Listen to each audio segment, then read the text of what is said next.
오늘이 11월 첫 번째 주일입니다. 감사의 달이 시작이 되었습니다. 세상은 어지러운 뿐입니다. 미국도 혼란의 나날을 보내고 있고 한국 떠나온 조국에서 들려오는 소식은 참담하기 이를 데 없습니다. 그럼에도 불구하고 우리가 감사의 달을 맞이하며 감사를 묵상하려고 합니다. 이번 한 달 동안은 여러분 입에서 감사가 넘쳐나시고 여러분의 삶에 풍족한 이 감사의 한 달을 보내시는 여러분들이 되시기를 바랍니다. 그런 의미에서 옆 사람에게 감사합니다 이렇게 인사를 한번 나눠보시기를 바랍니다.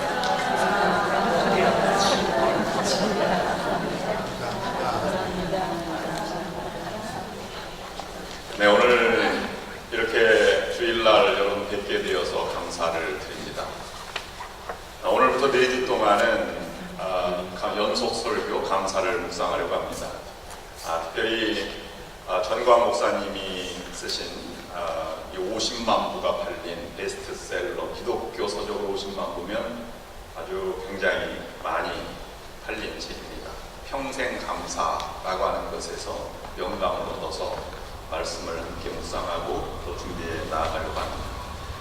뒤에 만약에 오늘 묵상 자료집이 없으신 분들은 뒤에 이렇게 한 달 동안 4번에 걸쳐서 설교 요약과 묵상 자료를 만들었습니다. 돌아가실 때 참조하셔도 좋습니다. 사회학자들에 따르면 50년대에 사람이 생활에 꼭 필요한 물건을 조사했더니 72개가 되었다고 합니다. 그 중에서도 살아가는데 꼭 필요한 물품을 조사했더니 18가지였다고 합니다. 발전해서 2000년도에 삶에 필요한 물건을 조사했더니 500개가 필요했고 가장 필요한 것이 몇 개나 되나 봤더니 생활에 꼭 필요한 것은 50가지였다고 합니다.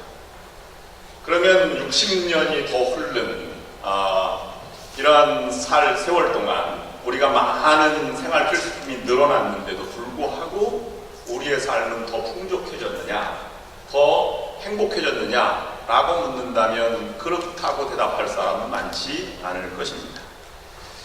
여러분, 여러분의 집에 유선전화가 처음 들어오는 날 기억하십니까? 멀리서 소식 듣는 것이 얼마나 감격적이었습니까? 전기가 처음으로 켜지던 그 순간을 여러분 기억하십니까?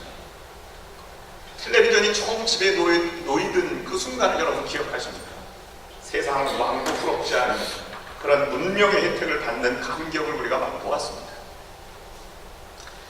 저도 중학교 때, 고등학교 때에는 워키토키라고 값비싼 그 테이프 돌아가는 게 있었는데요. 그걸로 회화 공부하는 아이들이 그렇게 부러웠습니다. 소풍 갈 때는 카메라, 줌 카메라는 아니더라도 조그만 카메라라도 카메라를 들고 다니는 학생이 그렇게 부러울 수가 없었습니다. 요즘은 스마트폰 하나로 모든 것이 다 되는 세상에 우리가 살고 있습니다. 그렇다고 우리가 더 행복하며 감사하며 살아갑니다. 아직도 우리는 무엇인가 쫓기며 불편해하며 살아가고 있습니다.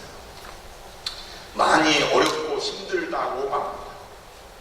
그러나 우리가 헤아려 보면 무수히 많은 감사, 감격 속에 살아갈 수 있는 조건들이 우리에게 있는 것입니다.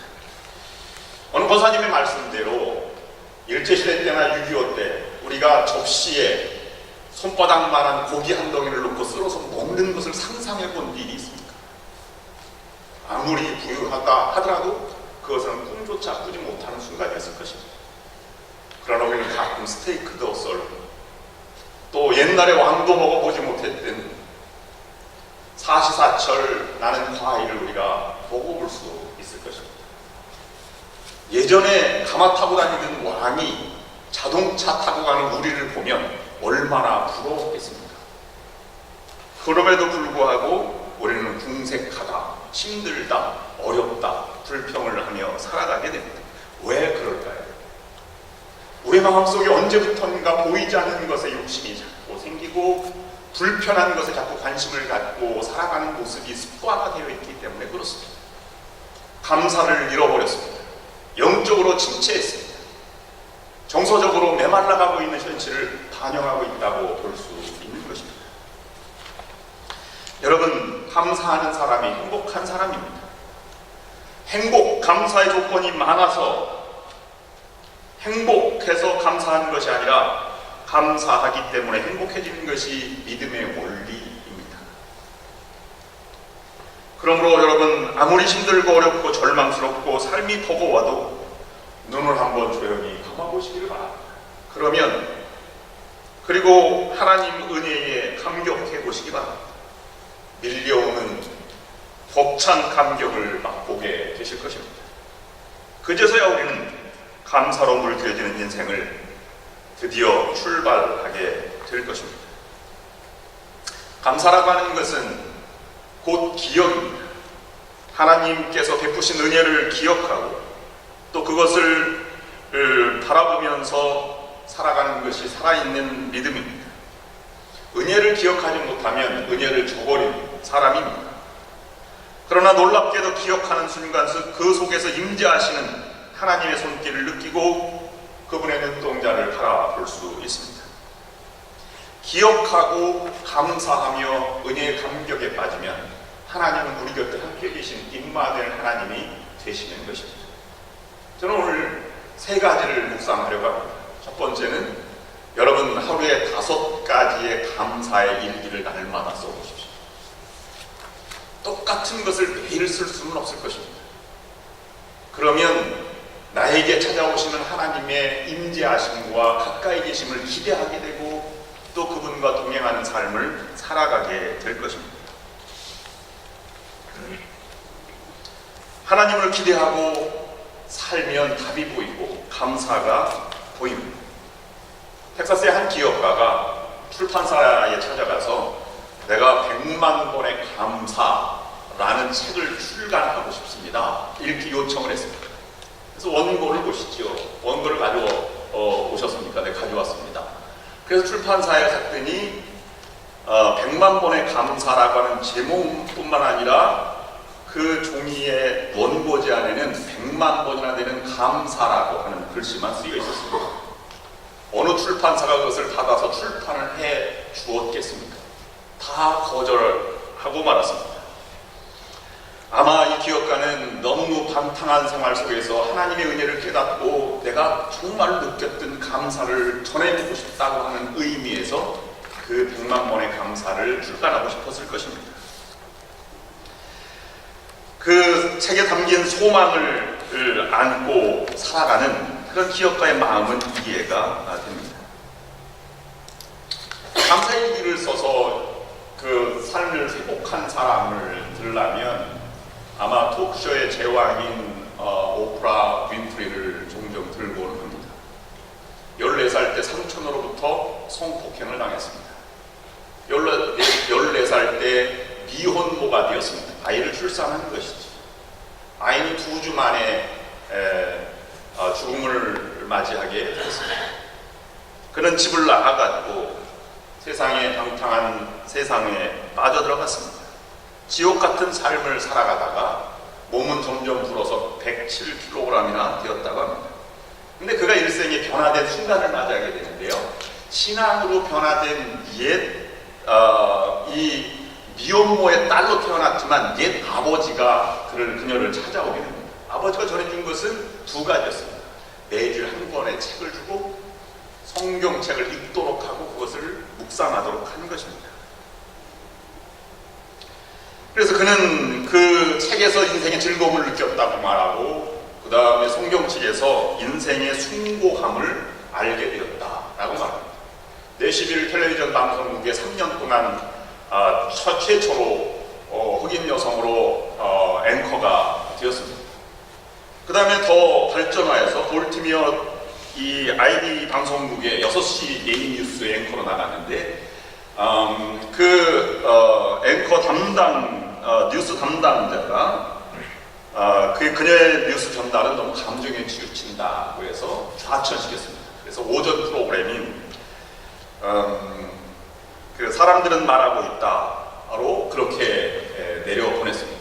첫 방송이 나간 다음에 좌천이지만 오프라 윈프리는 이렇게 그의 소감을 밝혔습니다. 첫 방송이 끝난 순간 나는 하나님께 감사했습니다.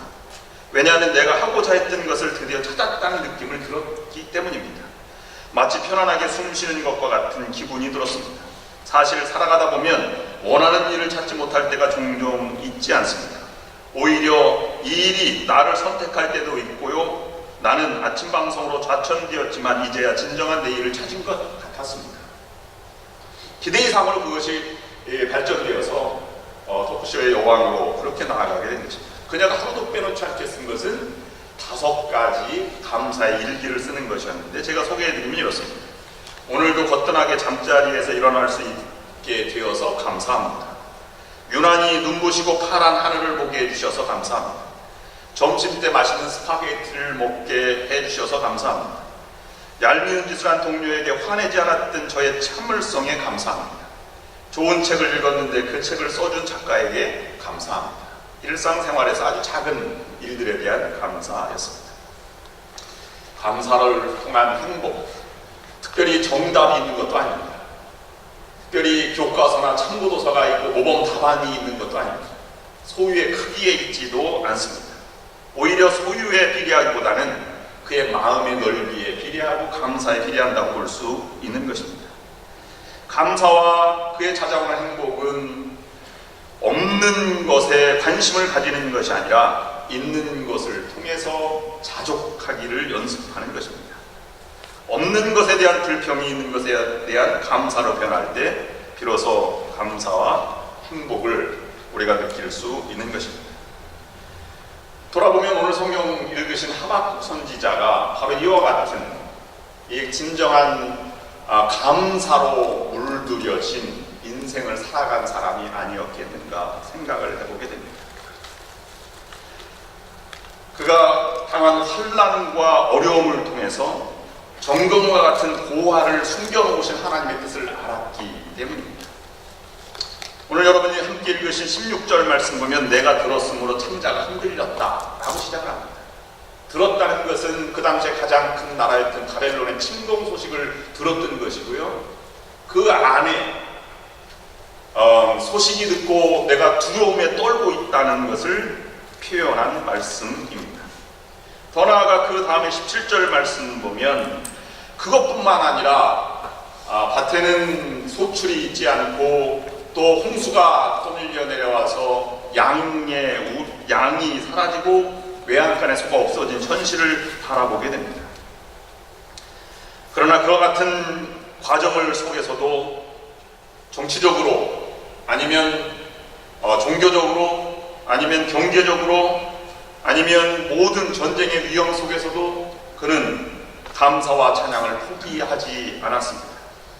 결국 18절 말씀에 나는 여호와를 인하여 즐거워하며 나의 구원의 하나님을 인하여 기뻐하리로다 라는 이 하박국 선지자의 고백이 들려지게 된 것입니다. 나무는 가뭄의 뿌리가 깊어지게 되는 것입니다. 겨울 찬바람에 단단해지며 여름 폭풍과 불볕더위를 견뎌야 잘 탐스러운 열매를 맺을 수 있는 것입니다. 해산의 고통이 있기 때문에 어머니는 사랑을 알 수 있는 것이며 어려울 때 오히려 시련이 인내가 연단은 감사를 가져오게 되는 것입니다. 하박국의 기도는 바로 이와 같은 것입니다. 기쁨뿐만 아니라 슬픔도 감사하겠습니다.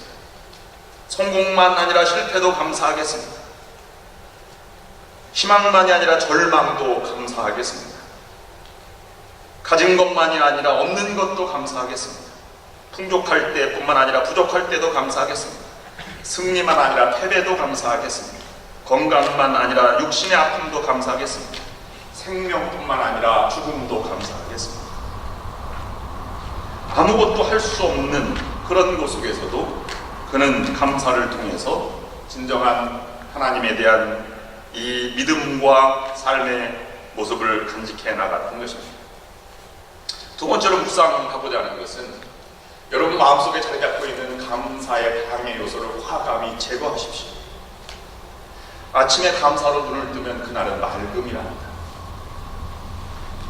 감사 햇살이 불평의 구름에 가려지면 그 날의 생활은 흐림이라고 합니다. 그리고 불평이 연속되면 그날은 장마라고 합니다. 우리는 작은 감사가 큰 행복을 가져온다는 사실을 잊은 채 살아가기도 합니다. 때로는 비교의식과 욕심과 열등감 때문에, 걱정과 염려 때문에 우리는 감사하지 못하고 귀중한 삶을 허비하기도 하는 것입니다. 감사를 방해하는 요소 세 가지. 첫 번째로는 욕심입니다. 욕심이 얼마나 큰지 사람의 욕심은 우주를 담아도 채워지지 않는다고 합니다. 욕심과 감사는 공존할 수 있는 성질이 아닙니다. 그러므로 사도 바울이 말한 고백처럼 자족할 줄 아는 삶의 지혜가 필요합니다. 내가 비천에 처할 줄도 알고 풍부에 처할 줄도 알아. 모든 일에 배부르며 배고픔과 풍부와 궁핍에도 일체의 비결을 배워노라 라고 그는 고백하였습니다. 영국의 콩클튼이라는 기사는 그녀 이 부엌에서 집에 하녀가 하는 그런 말을 엿듣게 되었습니다. 나에게 5파운드만 있다면 정말로 나는 행복할 텐데, 이 말을 듣게 되었습니다. 그래서 그 기사는 내게 아무 쓸데없는 5파운드가 저 하녀에게는 그렇게 큰 행복이 될 수 있다니 라고 말해서 그 하녀에게 부엌으로 들어가서 5파운드를 전해주면서 이것을 가지면 그렇게 행복하다고 말했으니 내가 5파운드를 주겠다 라고 돌아 나와서 밖에서 잠시 있는데 안에서 하녀가 하는 이야기를 들었습니다. 내가 너무 미련했지 왜 10파운드라고 말하지 않았을까, 이런 얘기를 들었다는 것입니다. 사람의 욕심은 한이 없는 것입니다. 두 번째로는 비교의식이 역시 감사를 방해하고 하는 것이죠. 어떻게 보면 다른 각도에서도 욕심이 비교의식입니다. 그것 때문에 자신이 매몰되기도 하고 초라해 보기도 합니다. 열등감을 갖게 되는 것입니다. 모차르트의 천재성을 나타낸 영화 아마데우스라고 하는 영화를 다 보셨을 것입니다. 거기에 나오는 모차르트의 경쟁자로 나오는 살리에리의 생애를 다루고 있지 않습니까? 모차르트는 늘 여자들과 놀고 이렇게 하는데 그가 작곡한 것은 세상 사람들이 다 칭찬하고 자기는 밤새도록 고민해서 작곡한 것은 알아주지도 않아요. 더 처절하게 된 것은 그가 자기에게 천재성을 알아보는 눈은 주었으나 천재성을 가지고 작곡하는 능력을 주지 않는 것에 대해서 그는 비관하지 않습니다. 우리에게도 마찬가지입니다. 사단은 끊임없이 비교를 통해서 우리를 시기심의 노예로 만들어가게 되는 것입니다. 가장 큰 비참은 비교로부터 찾아오는 것이고, 비교란 인간이 선택할 수 있는 가장 어리석은 행동이 되는 것입니다. 그러므로 우리는 그렇게 비교하려고 할 때마다 나는 하나님이 선택한 가장 귀한 공주요 왕자, 가장 걸작품이라고 하는 생각을 한시도 잊어서는 안 될 것입니다. 또한 감사하지 못하는 이유는 염려 때문입니다. 조사해봤더니 90%가 오지 않을 것과 지나간 일들에 대한 염려라고 합니다. 단지 현재 10%만 염려스러운 염려를 하고 있다고 합니다. 성경은 늘 말하기를 염려하지 말라라고 말합니다. 그러므로 내일 일을 위하여 염려하지 말라. 내일 일은 내일이 염려할 것이요 한날의 괴로움은 그날로 종하냐. 그런데도 불구하고 우리는 염려가 떠나지 않습니다. 오직 모든 일에 기도와 간구로 너희 구할 것을 감사함으로 하나님께 아뢰라. 신선한 바람이 구름을 몰아내듯이 우리는 이와 같은 염려를 과감히 벗어버리고 하나님의 은혜의 감격에 빠져들 수 있도록 그 감사를 바라보고 감격을 되찾아가는 우리들이 되어야 할 것입니다. 마지막으로 묵상해보고자 하는 것은 감사를 생각과 말과 행동으로 구체적으로 표현하라고 하는 것입니다. 가장 아름다운 말이 감사라고 합니다. 노래는 부를 때까지 노래가 아니며, 종은 울릴 때까지 종이 아니며, 사랑은 표현할 때까지 사랑이 아니며, 축복은 감사할 때까지 축복이 아니다 라고 말합니다. 미국에서 영어에서 가장 많이 쓰이는 단어 50개를 선별했는데요. 그 중에서 28%를 차지하는 단어가 감사, 땡큐 라는 말이라고 합니다. 성인이 되면 평균 26,000개의 단어를 사용하게 된다고 하는데요. 그 그 가운데 가장 기쁘게 할 수 있는 최고의 언어가 감사라고 합니다. 유대인의 격언 중에는 감사합니다라는 말이 입에 붙기 전까지 아이에게 아무것도 가르치지 말라라는 격언도 있습니다. 우리는 공식적으로는 잘 감사라는 말을 은행이나 아니면 다른 데서 사용하는데 가까이 있는 사람에게 감사를 표현하지 못하는 경우가 많이 있습니다. 또는 많이 지나가다 보면 샌프란시스코도 세속 도시이기 때문에 얼마나 많은 욕들이 많이 회자되고 있는지 모릅니다. 한국에 가면 더한 욕이 전철에서 막 울려 퍼지게 됩니다. 그런데 타인의 말에는 되게 화를 내고 상처를 받으면서도 정작 자신이 하는 말에는 신경 쓰지 않는 경우가 많이 있습니다. 내가 내뱉은 말이 상대방의 가슴에 비수를 꽂는데도 그것을 아랑곳하지 않는 경우도 많이 있다고 하는 것입니다. 프로랑스 시인이라고 하는 사람은 이런 말을 했습니다. 남에게 준 것은 언젠가는 반드시 되돌려 받게 된다. 삶은 부메랑입니다. 우리 생각, 말, 행동은 언제가 될지는 모르지만 틀림없이 되돌려받는다. 그리고 그것들은 희한하게도 우리 자신을 명중시킨다 라고 말하였습니다. 말한 대로 씨가 된다는 표현도 있습니다. 여호수아와 갈렙만이 보고 정탐꾼을 참여했던 사람만이 가나안 땅에 들어갔고 나머지는 광야에서 쓰러져가고 말았습니다. 여러분, 감사합니다 라는 말은 감격의 첫 출발점입니다. 내 스스로도 이웃에게도 하나님께도 교회에게도 만나는 사람마다 감사를 표현해 보시기를 바랍니다. 그러면 하나님이 여러분의 감사를 들으시고 하나님의 귀에 들리시는 대로 감사가 넘치는 인생으로 변화될 것입니다. 여러분의 생애를 감사로 물들이십시오. 그러면 여러분 삶을 통해서 감사만 울려 퍼지게 될 것입니다. 그러므로 하나님께서 베풀어 주시는 복된 여러분들의 삶이 될 수 있기를 주님의 이름으로 축원합니다. 기도하시겠습니다. 하나님을 바라보고 그래도 그러한 중에도 은혜를 베풀어 주시는 하나님을 기대하고 바라보며 살아가게 하여 주옵소서. 나도 모르게 찾아오는 부정적인 감사를 방해하는 마음과 요소를 과감히 제거하며 살아가게 하시고 감사를 생각과 말과 행동으로 구체적으로 표현하면서 하나님이 함께 하시고 베풀어 주시는 은혜의 풍성함을 맛보며 살아가게 인도하여 주시옵소서. 예수님의 이름으로 간절히 기도드립니다. 아멘. 응답의 찬송 400